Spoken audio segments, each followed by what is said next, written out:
Olá pessoal, meu nome é Rafael Silva, eu sou doutor pela Faculdade de Letras da UFMG e vou compartilhar com vocês aqui hoje essa introdução ao diálogo platônico, A República. Antes que a gente entre na interpretação dessa obra, eu considero fundamental deixar claro que toda interpretação consiste num jogo entre várias temporalidades, porque uma interpretação se volta para uma obra, um texto, um enunciado, e no momento em que nós, no presente, fazemos esse gesto de nos voltarmos para uma determinada obra, nós estamos partindo de um ponto qualquer. Esse ponto é determinado, por exemplo, pela nossa formação em termos de disciplina, pelas teorias em que nós mais nos baseamos, e nesse sentido, essa proposta aqui está em diálogo com o campo dos estudos clássicos, especialmente das letras clássicas, e as minhas afinidades interpretativas são próprias do pós-estruturalismo, têm afinidades com certas leituras feministas, e tudo isso diz respeito do ponto onde eu parto para compreender essa obra, obviamente sem abrir mão dos pressupostos historicistas mais básicos da filologia, ou seja, eu tento levar em conta o que essa obra significou no seu contexto antigo. E é por isso que esse é um diálogo entre várias temporalidades. Nós, no presente, nos voltamos para uma obra do passado, tentando compreendê-la em seu próprio tempo, à luz das questões próprias da composição disso que, no caso de Platão, é um diálogo, colocado por escrito, com preocupações filosóficas, e esses detalhes têm que ser levados em conta na interpretação que nós propusermos. Há ainda a possibilidade de levarmos em conta muitas outras temporalidades no que diz respeito à transmissão desse material, as várias interpretações que já foram propostas dele ao longo da história, e isso vai aparecer de certa forma ao longo da exposição. A gente tem que ter em mente que Platão escreve em meados do período clássico. Ele vive ali entre 428 e 358, mais ou menos, então ele tem uma vida realmente no auge do período clássico da antiguidade helênica. No momento em que ele começa a compor a sua obra, a gente tem uma ordem do discurso que já havia passado por uma série de transformações com relação àquilo que é mais próprio do período arcaico. Porque no período arcaico a gente dispunha da figura de um cantor, o aoidos, que executava publicamente um repertório que poderia ser da tradição examétrica arcaica, da tradição jâmbica, da tradição elegíaca, entre tantas outras, né, os possíveis tipos de canção da mélica, etc. E esse cantor, eventualmente, com uma série de desenvolvimentos sociais, de mudanças, como, por exemplo, a representada pela introdução e disseminação da moeda, a introdução e disseminação da escrita, passa por uma transformação no seu estatuto. Ele, que até então era visto como mestre da verdade, reivindicando um contato privilegiado com as musas, filhas de memória e, portanto, detentoras de um saber imemorial verdadeiro, começam a ter esse seu estatuto de dizedor de verdade, de mantenedor da memória coletiva, social do seu grupo, pouco a pouco flexibilizado, questionado, e isso levando ao surgimento de novas formas de manifestação da palavra. E é interessante notar como isso se faz acompanhar por uma série de transformações dos tipos sociais. Da figura do cantor surgem duas novas figuras, a figura do poeta como autor de uma determinada obra, de poemas, por exemplo, e, por outro lado, os performers responsáveis pela execução dessa obra publicamente. No caso da tradição examétrica arcaica e mesmo da jâmbica, a gente tem os rapsodos, responsáveis por apresentar essas obras publicamente em festivais públicos. No caso da poesia dramática, a gente vai ter o advento da figura do ator, o Hipócrites. A gente pode pensar nesse desdobramento entre uma obra escrita, pensada como um produto, e sua apresentação pública, inclusive em termos de obras em prosa. porque a gente vai ter o logopoios, o logógrafo, responsável por escrever discursos, e o orador, responsável por apresentá-los publicamente. Tudo isso é muito importante para a gente entender de que forma a obra de Platão se desenvolve aí no seio do período clássico, e vejam como Foucault descreve essa nova ordem do logos nesse contexto. Entre os poetas gregos do século VI, o discurso verdadeiro, no sentido forte e valorizado do termo, o discurso verdadeiro pelo qual se tinha respeito e terror, aquele ao qual era preciso submeter-se, porque ele reinava, era o discurso pronunciado por quem de direito e conforme o ritual requerido. Era o discurso que dizia a justiça e atribuía a cada qual sua parte. Era o discurso que, profetizando o porvir, não somente anunciava o que aconteceria, mas contribuía para a sua realização. Suscitava a adesão dos homens e se tramava assim com o destino. Ora, eis que um século mais tarde, a mais elevada verdade já não residia mais no que era o discurso ou no que ele fazia, mas residia no que ele dizia. Chegou um dia em que a verdade se deslocou do ato ritualizado, eficaz e justo de enunciação para o próprio enunciado, para seu sentido, sua forma, seu objeto, sua relação com sua referência.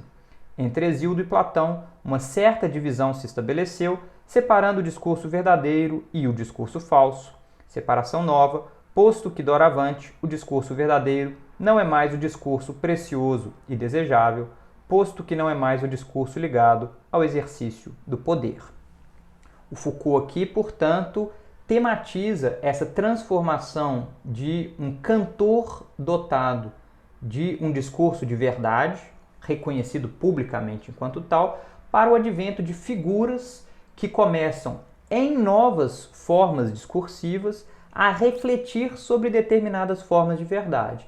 E esse contexto vai conhecer o advento, por exemplo, da logografia, né, o escrito em prosa, que tem em Hecateu um primeiro praticante, mas que eventualmente vai se desenvolver no que depois é chamado de discurso da história, com Heródoto, Tucídides, e a investigação própria do estabelecimento da verdade histórica. Vai conhecer o trabalho dos sofistas, dos retores e de muitos outros ramos do conhecimento, como os médicos, com os escritos hipocráticos, então tratados médicos, e entre Parmênides e Platão, se quiserem, entre Hesíodo e Platão, a gente vai ter aí uma cisão da palavra. Isso que a princípio significava basicamente discurso, palavra, que são as noções de mythos e logos, passam pouco a pouco a se contrapor. Mythos aparecendo cada vez mais na obra platônica, depois na aristotélica, como relacionada a histórias tradicionais, a histórias não necessariamente afins à noção de razão, enquanto o logos vai se especializando como um discurso racional, um discurso lógico. E isso é muito interessante porque até Parmênides essas palavras são usadas de forma relativamente indistinta, e essa cisão vai se consolidando aos poucos, indicando o surgimento de diferentes gêneros discursivos responsáveis por analisar a realidade, por se voltar para ela. E a reflexão crítica de Platão vai se dar nesse jogo entre vários gêneros discursivos diferentes disponíveis ali ao tempo em que ele compõe a sua obra. Ele, de fato, se apropria de estratégias composicionais típicas da tradição islamética arcaica, da tragédia, da comédia, evidentemente da tradição pré-socrática, então em diálogo com Heráclito, com Parmênides e, obviamente, com toda a tradição sofística também. Ele se apropria de determinadas estratégias composicionais desses gêneros discursivos, mas faz isso frequentemente para reivindicar uma nova forma de reflexão que, no que chega para nós, são os seus diálogos. Com esses diálogos, que são formas miméticas colocadas por escrito, Platão tenta de alguma forma resgatar a prática filosófica de Sócrates, seu antigo mentor, no que é a dialética e esse trabalho de uma palavra viva que se faz por meio do diálogo. E ao empregar esses recursos discursivos de outros gêneros, ele o faz frequentemente em contrariedade, em contraposição aos interesses desses mesmos discursos, aos interesses dos praticantes desses mesmos discursos, tentando afirmar uma nova forma de conhecimento seguro, então propondo uma forma de episteme que tenha desdobramentos técnicos. Então, conhecimentos que tenham implicações práticas, e é nessa chave que ele vai pensar a filosofia.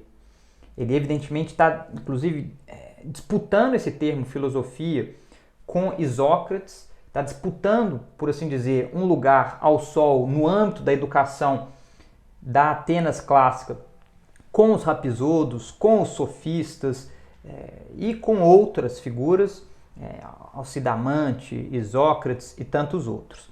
A gente não vai entrar aqui no problema que é estabelecer até onde vai o Sócrates histórico e a partir de onde começa o Sócrates platônico.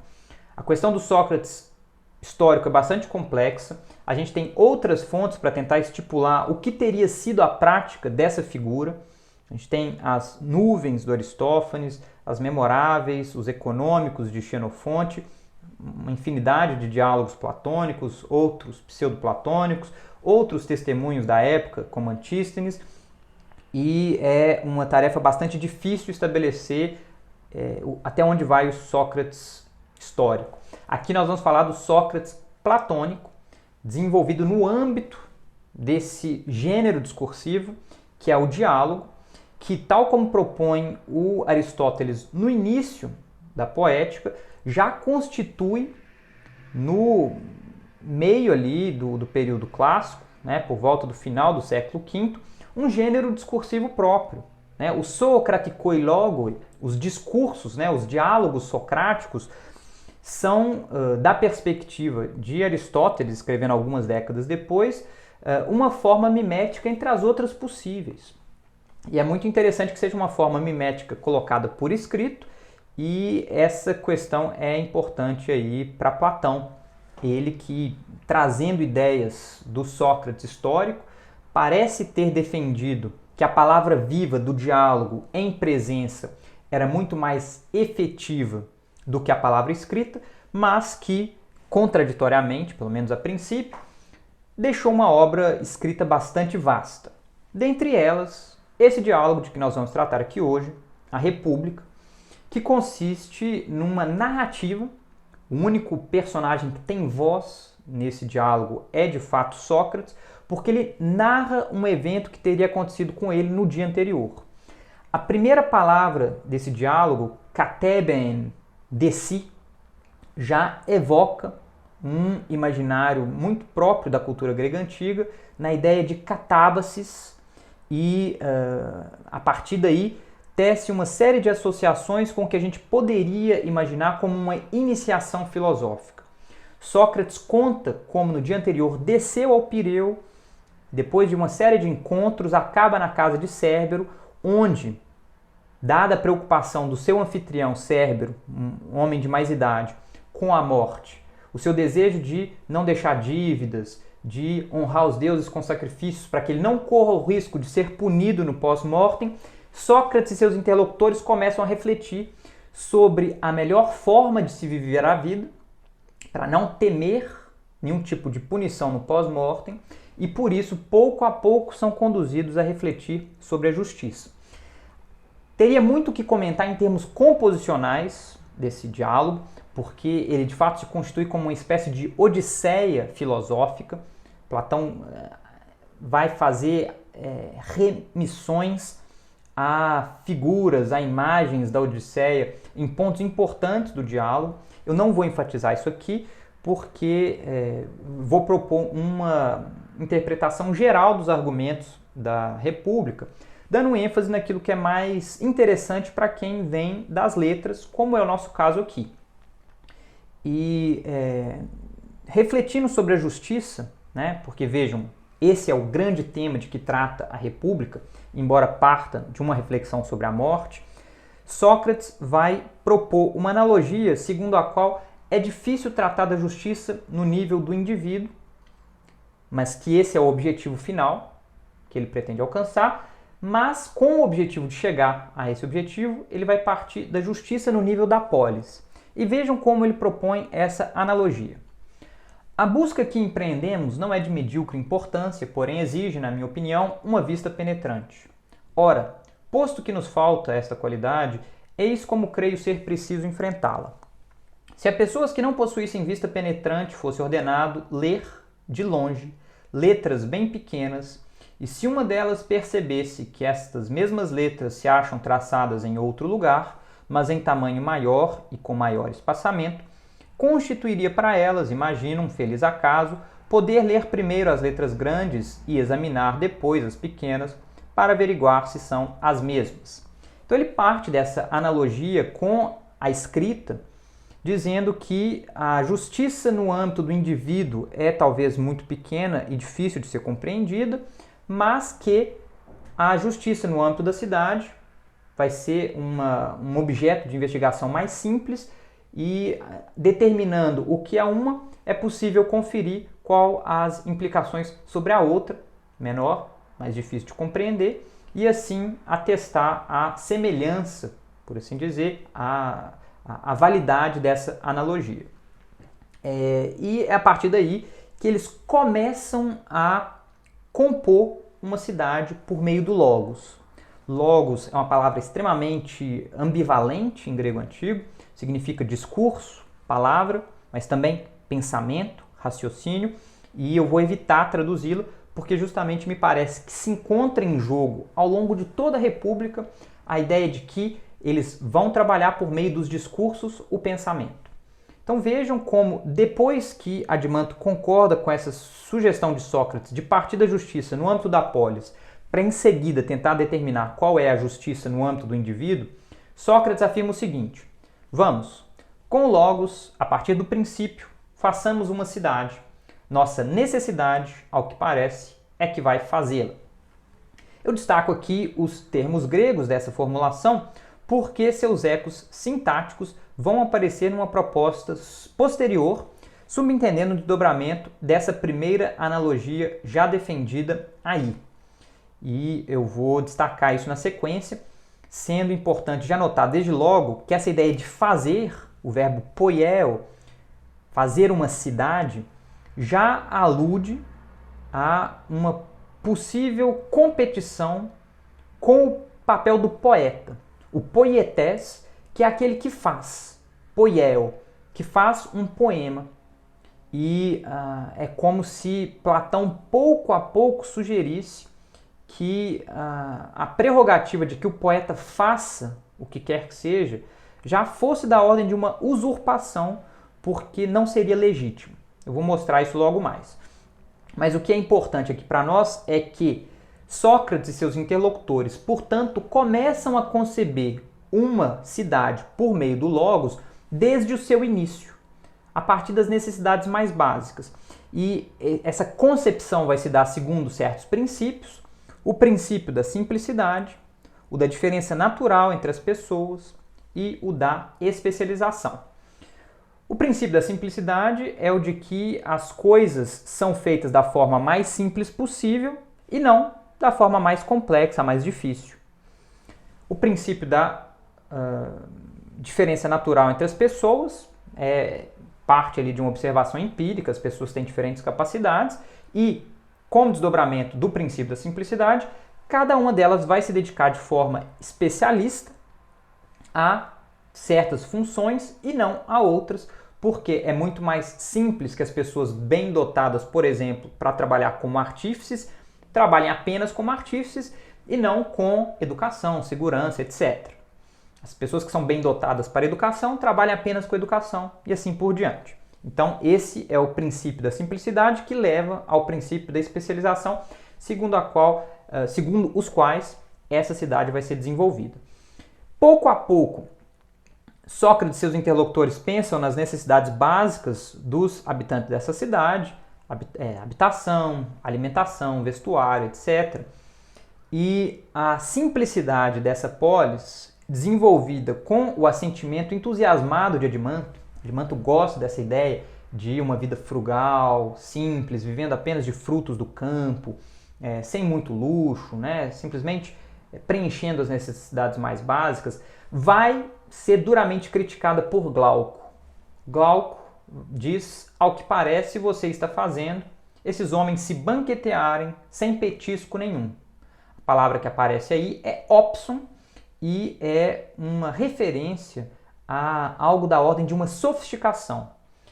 Glauco vai reivindicar junto de Sócrates a necessidade de que, para além dos pratos vegetarianos e desse estilo de vida frugal, pacífico e saudável, seja levado em conta o princípio de que os seres humanos exigem uma certa sofisticação, que eles não vivem como uma cidade de porcas, e Glauco, quando sugere isso, propõe um sentido obsceno para as imagens empregadas por Sócrates para falar das sobremesas com frutas, para falar ali dos pratos vegetarianos, e ele sugere que, segundo o costume, seres humanos comem em mesas, comem inclusive sobremesas, né? Têm direito ali a pratos rebuscados, refinados, e dormem sobre leitos.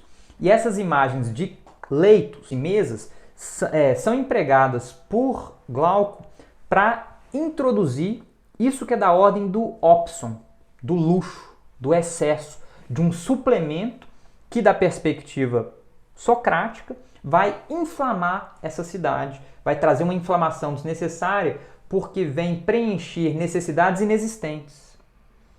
E Sócrates concorda, ele diz lá para o Glauco: então tudo bem, a gente vai deixar serem introduzidas esses suplementos todos, sabendo que isso vai inflamar a nossa cidade.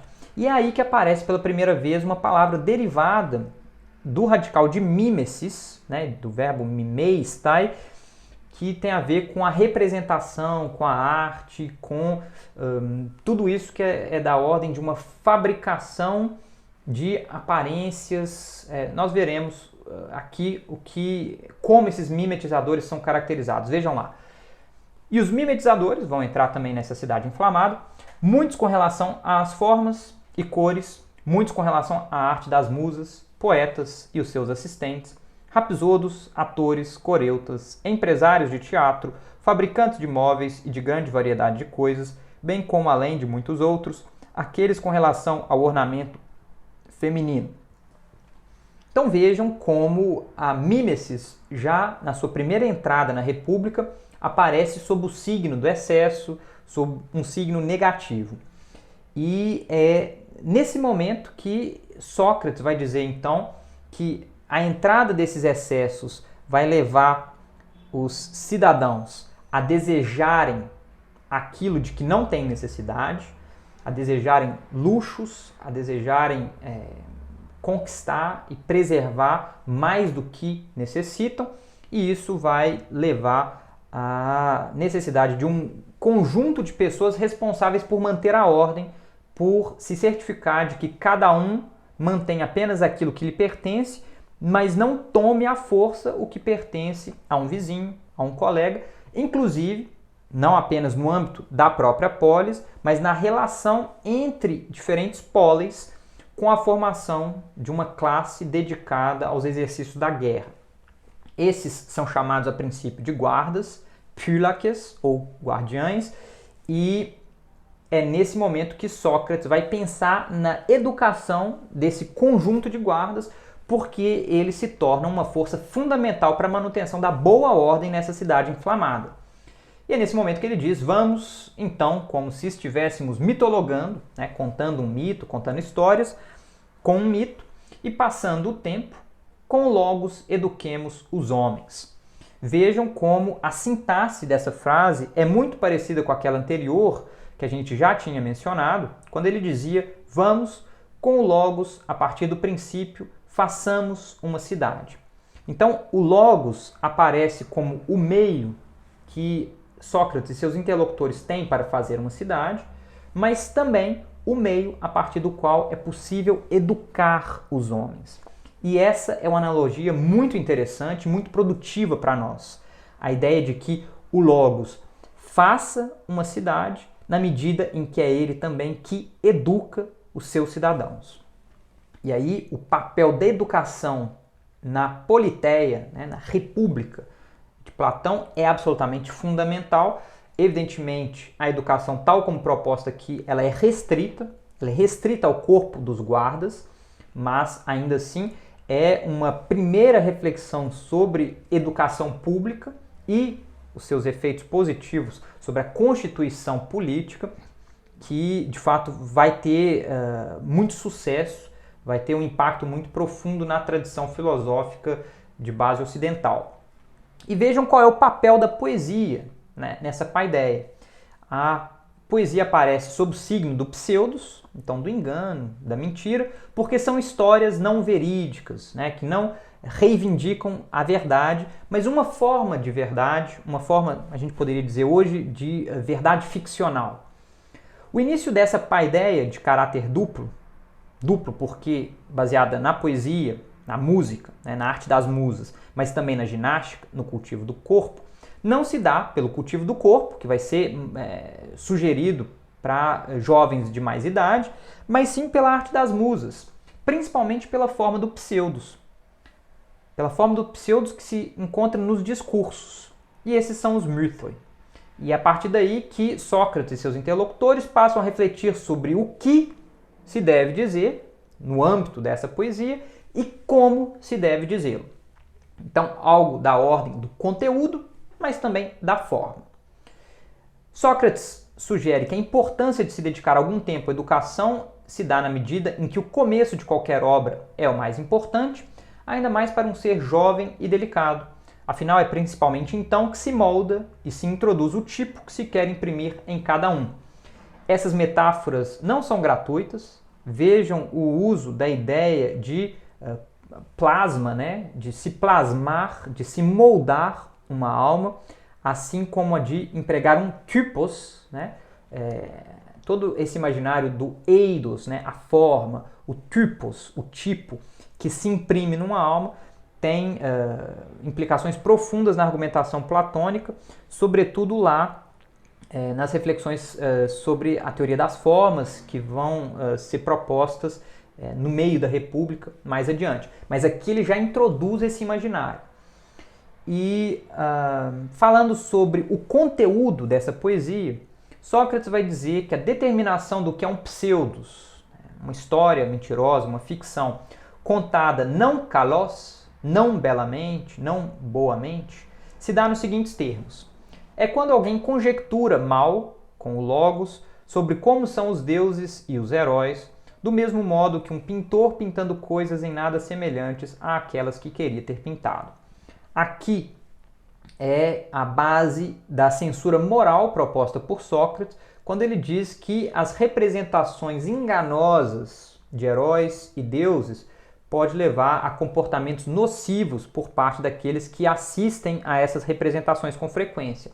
Então é preciso representar corretamente heróis, corretamente deuses, e tudo isso a partir de uma perspectiva bastante estrita sobre as virtudes, como a coragem, a temperança e tantas outras. Sobre como se deve dizer essa poesia, depois então de propor um expurgo moral do conteúdo desse material, Sócrates vai determinar que tudo o que é dito por mitólogos ou poetas é diegese, é narração. Narração de coisas que aconteceram, estão acontecendo ou acontecerão.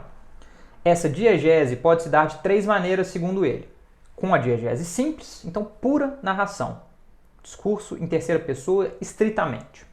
Através de mimese, e aqui a gente imagina mimese, a representação por meio de personagens em discurso direto, como acontece na tragédia, ou através de ambas, uma mistura de narrativa com discurso direto, como acontece no caso da poesia homérica, também da poesia hesiódica e de outras. Na sequência, Sócrates propõe a descrição de duas formas de lexis. Lexis é a dicção, é a forma de se dizer.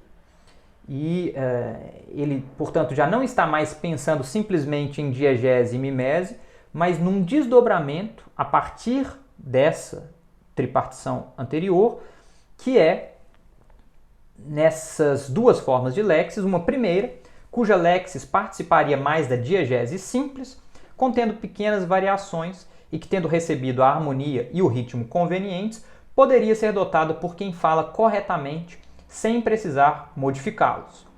Além disso, uma segunda, cuja lexis seria dominada pela mimese, de grande variedade de coisas, embora também pudesse ter um pouco de diegese, e que exigiria uma variedade de formas, todas as harmonias e todos os ritmos para falar segundo o seu costume.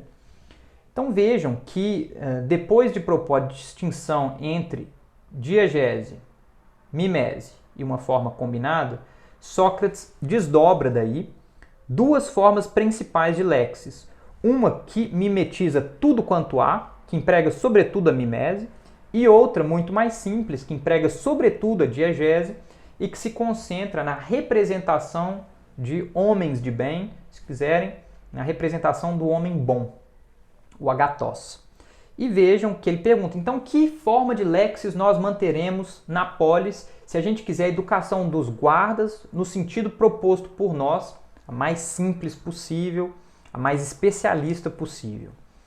E Adimanto diz, se minha opinião prevalecer, será a forma de lexis do homem de bem, a mimetizadora sem mistura. A escolha de Adimanto aqui se refere à forma de lexis do homem de bem, a que é sem mistura e tem um predomínio de diegese, com uma parte de mimese, aquela que deve ter por modelo o homem bom, o agathos. À luz do princípio da especialização, cumpre retirar da polis o poeta capaz de, por seu saber, vir a se tornar tudo quanto há e mimetizar todas as usanças, todos os tipos de hábitos.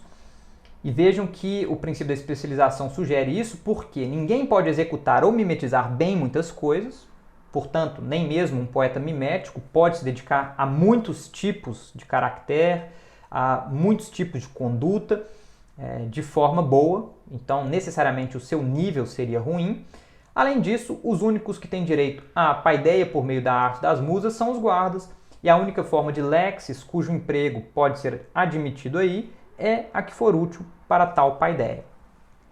Vejam que a proposta de emprego da poesia no campo da paideia, dessa polis concebida por meio do logos, é bastante restrita, porque a forma como Sócrates, no âmbito do diálogo, mas Platão enquanto seu autor, concebem o funcionamento da mímesis é que a frequentação de determinadas representações poéticas influenciam a alma do público e que é imprescindível que essa influência seja estritamente positiva.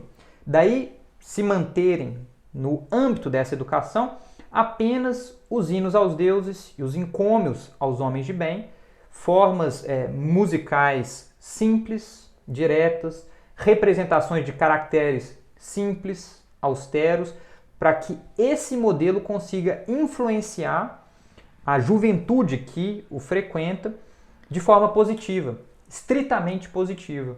Com isso, são banidos em termos morais, mas também em termos formais, a maior parte do repertório poético composto pelos helenos antigos até então. E, na sequência, Sócrates vai refletir ainda sobre o resto da paideia. Ele vai falar sobre a música e diz, deixa que fiquem essas duas harmonias, a violenta e a voluntária, são elas que melhor imitarão os tons dos homens afortunados e desafortunados, dos sábios e corajosos. E o mais interessante para nós é que essas considerações se fazem seguir por reflexões semióticas, não apenas sobre a arte das musas, mas também sobre a pintura, a tecelagem, a bordadura, a arquitetura, a manufatura e até a natureza dos corpos e das plantas.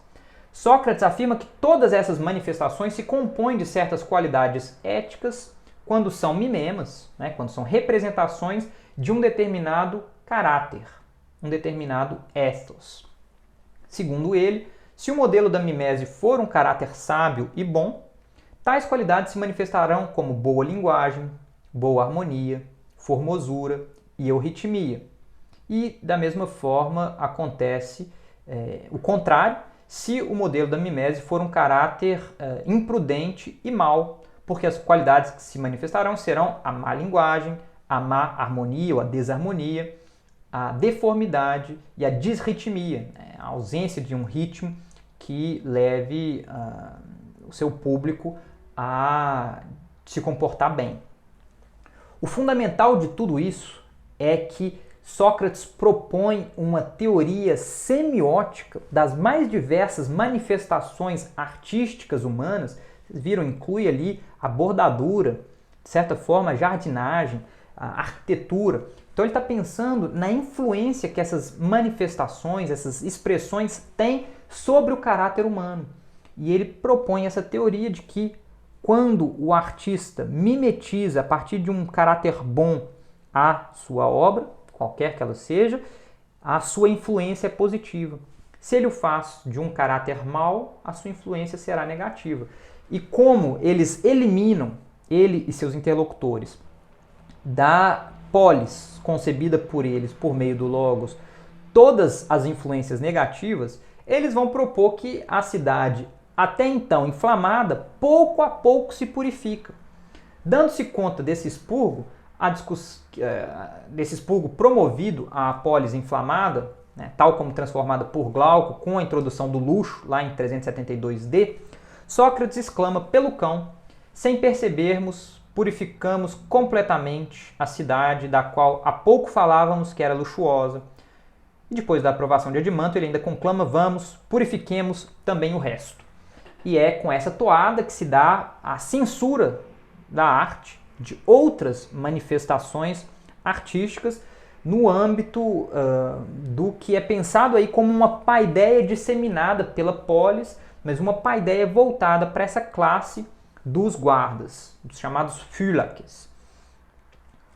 Ainda assim, né, pensando nessas várias manifestações artísticas, Sócrates tem consciência de que as mais importantes para a educação são aquelas mais próximas da musiké, da música, da arte das musas e da poesia, portanto, porque elas têm um poder de penetração no âmago da alma, entrando com muita força para tocá-la, trazendo-lhe formosura e boa forma se forem corretamente educadas.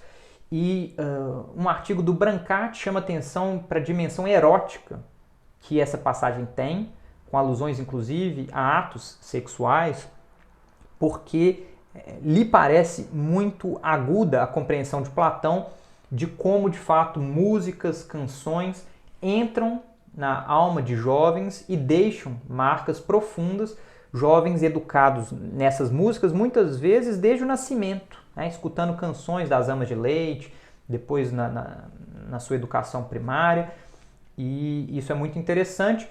E na sequência, Sócrates prevê que, tendo proposto um treinamento básico para esses guardas, vai ser preciso desenvolver um treinamento aprofundado para uma pequena elite responsável pelo governo da polis. Então ele vai tirar desse conjunto de guardas aqueles realmente responsáveis por governar a polis, não mais em termos militares, mas sim em termos político-filosóficos. E é aí que surge a tripartição básica da polis proposta por Sócrates e seus companheiros, com os guardas, com esse nome, como os governantes, os fylakes. Então os guardas são os destinados ao governo da cidade, eles é que vão ter a educação mais profunda. Os auxiliares, chamados epícoroi, sendo responsáveis pela segurança da polis, e são esses que são educados, digamos, na musiké e na ginástica. E depois nós temos ainda os produtores, chamados kremastikoi, responsáveis pela manutenção da vida física da cidade. Então, produzir alimento, produzir vestuário, limpar a cidade, etc. São considerados a terceira categoria, por assim dizer, e esse é o arranjo social básico proposto por Sócrates no âmbito desse debate.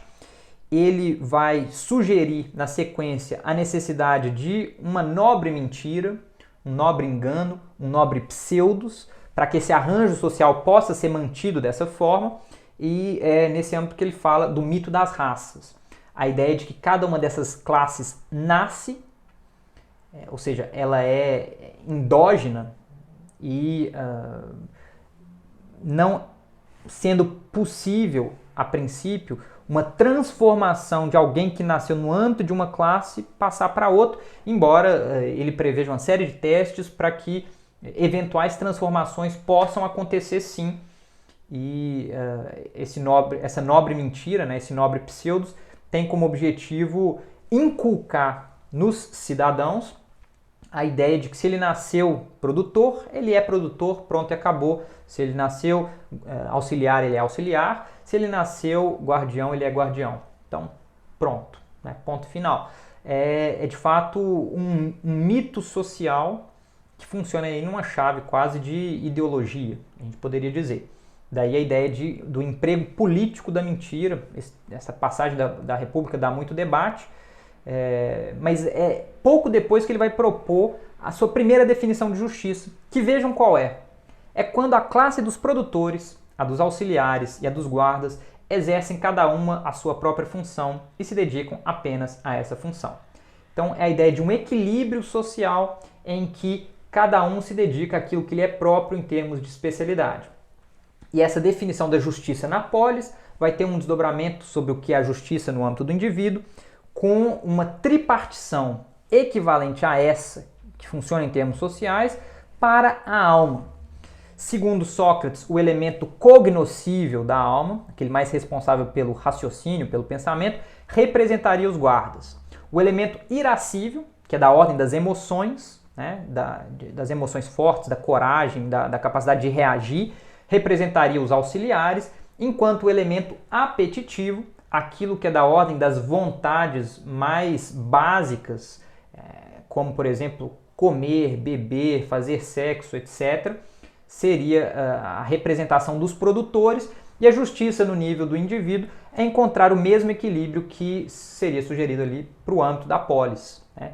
Que o elemento cognoscível ficasse responsável pelas coisas do espírito, tomasse as decisões racionais, o elemento irascível soubesse responder sempre que necessário nas vivências do mundo prático, e o elemento apetitivo ficasse responsável apenas pela supressão das necessidades mais básicas do indivíduo, de fato contido o máximo possível.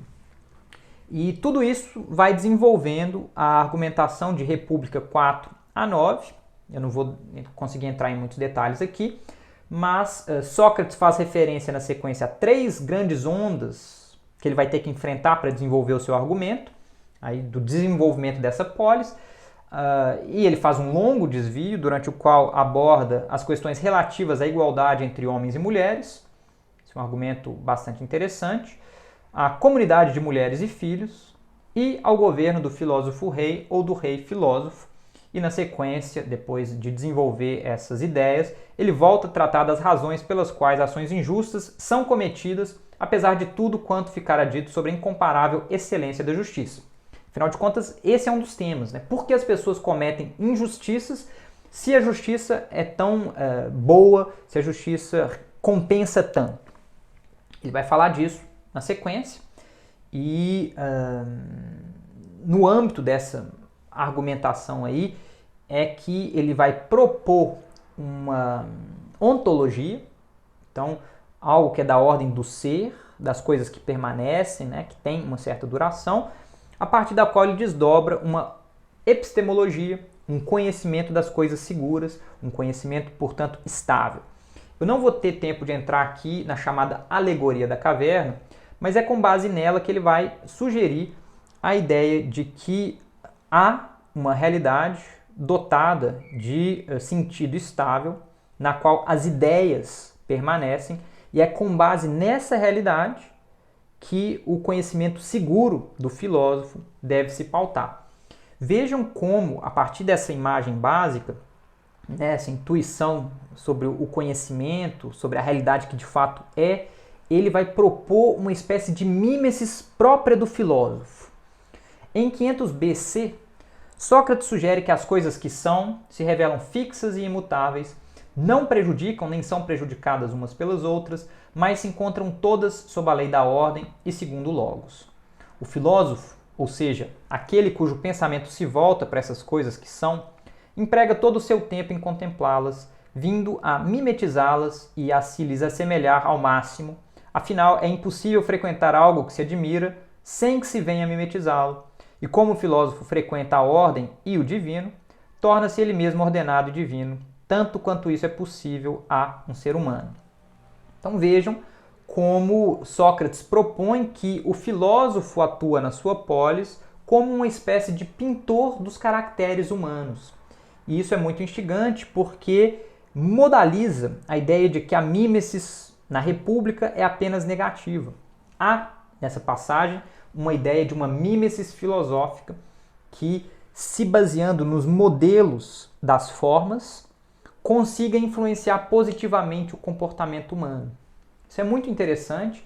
Na sequência, Sócrates vai propor de que forma os regimes políticos se corrompem, ou seja, como as pessoas começam a praticar injustiças. O início desse debate é marcado por uma invocação das musas típicas da poesia de Homero e das tragédias, e a Penelope Murray vai sugerir que essa é uma alusão ao caráter possivelmente corruptor da poesia, quando não controlada pela censura filosófica. E é muito interessante que na decadência política que ele desdobra ali nos livros 8 e 9, haja sempre um início que vem do seio familiar, que vem normalmente das novas gerações que pervertem a tradição musical, poética, introduzem novos valores, e quando essas novas gerações se desenvolvem e passam a ter o comando da cidade, executam suas deliberações com base em valores corrompidos, o que faz com que de um regime político excelente, como é a monarquia ou a aristocracia, da perspectiva de Sócrates aqui na República, comece uma decadência em ordem decrescente de justiça no rumo da timocracia, ou seja, do governo daqueles que seguiam pela estima pública, pela honra pública, depois a oligarquia, aqueles que têm o poder com base em posses, finalmente a democracia, o governo do povo, popular, né, com base simplesmente na maioria, e finalmente a tirania, o governo violento de um só, baseado aí no atendimento de demandas populares muito básicas e na imposição da força. E assim a República caminha para sua conclusão. No livro 10 a gente tem uma retomada dos debates sobre a poesia, e isso já inquietou mais de um intérprete. Por que depois dos longos debates dos livros 2 e 3 sobre a poesia no âmbito da educação, Sócrates volte a falar sobre a poesia no livro 10? E ele faz isso depois de desenvolver um arranjo ontológico com base em camas e mesas, o que é muito estranho porque, a princípio, as ideias propostas lá no livro 7 não são de coisas, mas aqui ele propõe a ideia de que haja ideias de coisas como camas, mesas. Depois ele vai propor considerações de uma perspectiva epistemológica, daqueles que conhecem o uso, por exemplo, de arreios e flautas. Isso também é estranho, né? O conhecimento de instrumentos tão básicos, né? tão ali da ordem do cotidiano. E ele completa ainda a sua investigação, a sua nova investigação sobre a poesia, a partir de uma teoria psicológica simplificada, em que ao elemento racional se contrapõe um elemento irracional simplesmente. O que os estudiosos sugerem é que, nesse retorno à discussão sobre a poesia mimética, Sócrates, por assim dizer, propõe um apanhado de várias das teorias que ele desenvolveu ao longo dos debates para, de fato, refutar definitivamente a poesia. E essa refutação se dá de forma bastante radical. Vejam lá os termos com que Sócrates propõe isso. Então, eu disse, Glauco, quando topares com admiradores de Homero, dizendo que esse poeta é o educador da Hélade, e que no tocante à administração e à educação das ações humanas é digno tomá-lo, aprendê-lo e viver regulando por esse poeta toda a vida, é preciso, por certo, beijá-los e saudá-los como pessoas que são tão excelentes quanto possível, concedendo-lhes que Homero é o maior dos poetas e o primeiro dos tragediógrafos, mas saber que somente se deve receber de poesia na cidade os hinos aos deuses e os encômios aos homens de bem. Se ao contrário admitires a musa prazerosa na Mélica ou na Épica, prazer e dor serão os reis de tua cidade, em lugar da lei e deste princípio que, por comum acordo, sempre foi considerado melhor, o logos. Mas alguém pode dizer, o resultado dessa nova investigação é muito parecido com o resultado da investigação anterior. Ele mantém os hinos aos deuses e os encômios aos homens de bem. Então, por que ele volta a discutir isso, propondo ali aquele concentrado de argumentos contra a poesia, que a poesia não é dotada de conhecimento seguro, que ela é enganosa, se baseia em aparências, que ela corrompe a alma até dos melhores dos homens? Por quê? A meu ver, porque essa discussão vem enquadrada pelo final do livro 9, que é um chamado à urgência da questão, um chamado à urgência de se posicionar no presente. A gente pode pensar dos interlocutores de Sócrates, mas mais do que isso, dos interlocutores de Platão, dos leitores da República, portanto, sobre a necessidade de se posicionar com relação à poesia, com relação àquilo que é a real educação para o presente, a educação para a ação na vida política. Vejam como o livro 9 termina. E quanto às honras, o filósofo, é o sujeito implicado aí, quem quer que seja convencido da importância da filosofia, terá em mira o mesmo. Aceitará e apreciará de bom grado as que julgar apropriadas a torná-lo melhor, mas as que poderiam destruir nele a ordem estabelecida, há de evitar na vida particular e na pública. Mas então, disse, não há de querer ocupar-se dos negócios públicos, se é que se preocupa com isso. Não pelo cão, respondi, mas há de se ocupar deles no que constitui sua própria cidade, e ativamente, mas não em sua pátria, a menos que um acaso divino aconteça. Compreendo, disse, na medida em que falas da cidade cujo plano delineamos e percorremos agora, a que existe apenas em nossos logoi, pois julgo que ela não exista em algum lugar da terra. Mas, eu falei, talvez haja um modelo no céu para quem o queira contemplar e organizar, segundo ele, seu governo particular.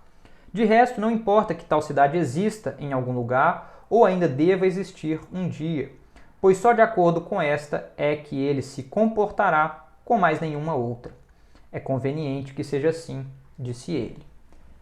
Vejam, ao distinguir a participação na pátria da participação na sua própria cidade, que é uma forma de falar na sua própria alma, Sócrates está dizendo: tomemos consciência da nossa própria formação, tomemos consciência das nossas atitudes aqui e agora, para além dessas reflexões que nós propusemos lá sobre a educação dos guardas, na polis. O que interessa é como nós, a partir dessas reflexões, passaremos a agir. Como eu disse, esse é um chamado que, antecedendo ali as configurações do que são as promessas de quem vai agir de forma justa no pós-mortem, a partir do mito de Sócrates faz aos seus interlocutores ali presentes no diálogo, mas que Platão, enquanto autor desse diálogo, está fazendo aos seus leitores. Porque vejam, esse é um diálogo inteiro desenvolvido numa narrativa de Sócrates. Nós não temos a contraparte com quem Sócrates está conversando. Sócrates está conversando conosco, enquanto leitores. E esse é um chamado à tomada de consciência por parte dos leitores sobre a necessidade de se educar por meio da filosofia e não por meio dessas outras formas disponíveis no contexto em que Platão escreve, sobretudo a poesia. Vejam, é de fato uma tomada de posição de Platão na ordem do discurso disponível em seu tempo, com a fundação de um discurso crítico sobre a poesia, a relação entre poesia e filosofia, e é de fato uma fundação muito alvissareira, porque enseja inúmeros outros debates que vão tentar argumentar sobre o lugar da poesia na educação, de uma poesia inclusive muito mais plural, muito mais diversa do que a que Sócrates e seus interlocutores permitem, como a gente vai encontrar na Poética de Aristóteles, depois no Tratado do Sublime de Pseudo-Longino, e numa longa tradição de reflexão sobre isso que passa pelas defesas da poesia do Renascimento em diante. E é com esse tom sobre o que, então, Platão nos enseja a pensar sobre a relação entre poesia e educação, filosofia e vida pública, que eu encerro a minha apresentação, mostrando aqui para vocês muito rapidamente as referências em que eu me baseei. Vocês vejam aí a segunda folha das referências, na sequência ainda a terceira. E eu encerro a apresentação, deixando aqui um forte abraço, o meu agradecimento pela atenção. Até a próxima. Tchau, tchau.